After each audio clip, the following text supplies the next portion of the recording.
राजा पृथु ने नारद जी से पूछा, हे मुनिश्रेष्ठ, तब दैत्यराज ने क्या किया, वह सब मुझे विस्तार पूर्वक सुनाइए।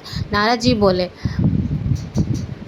कि मेरे चले जाने के बाद जलंधर ने अपनी राहु नामक दूत को बुलाकर आज्ञा दी कि कैलाश पे एक जटाधारी शोभी योगी रहता है, उसकी स्वर्ग सुंदरी पत्नी को मेरे लिए मांग के ले आओ। तब दूत शिव के स्थान पर पहुंचा, पर तो नंदी ने उसे अंदर जाने से रोक दिया। वह अपनी शीघ्रता से शिव की सभा में चले गए और शिव को आगे बैठा देखकर दैत्यराज ने संदेश सुनाया।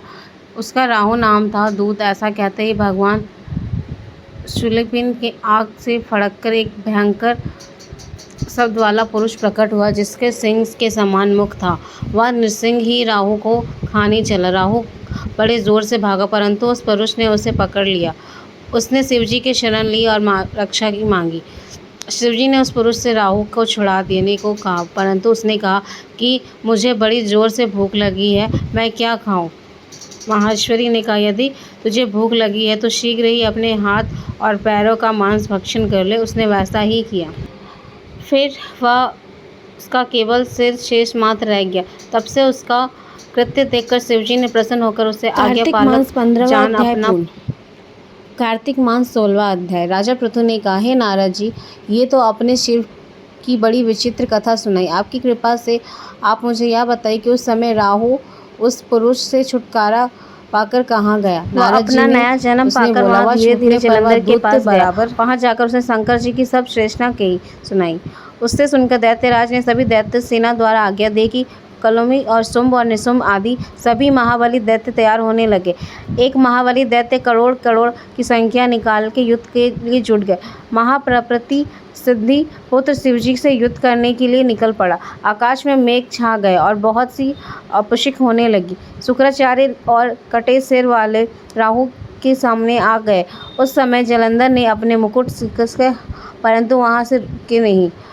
इधर उधर तिनक से सब देवता कैलाश पर शिवजी के पास पहुंचकर सारा वृत्तांत सुनाया और यह भी कहा कि आपने जलंधर को युद्ध के लिए भगवान विष्णु को भेजा था, वह उसके सत्यात हो गए हैं और भगवान विष्णु लक्ष्मी सहित जलंधर के अधीन होकर उनके घर में निवास कर रहे हैं।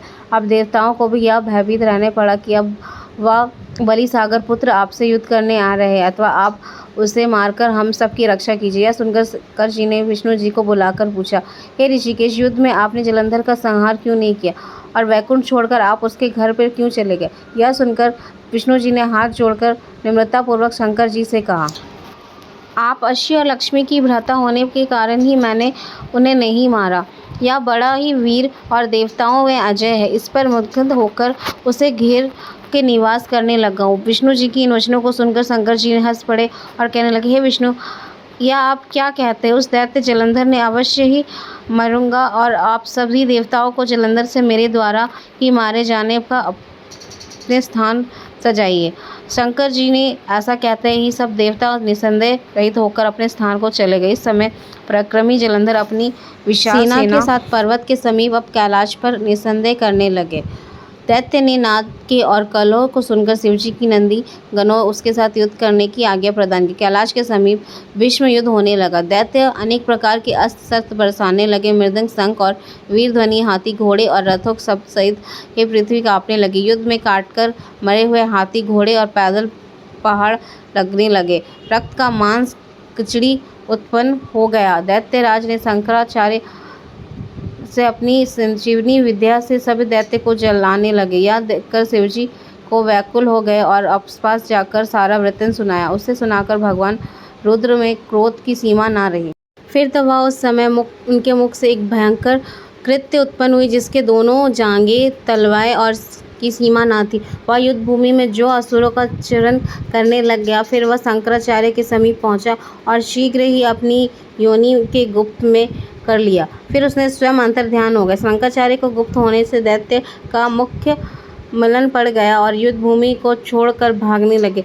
शुंभ और निशुंभ कोलमी यदि सेनापति से अपने भागते हुए वीरों को रोके। शिवजी ने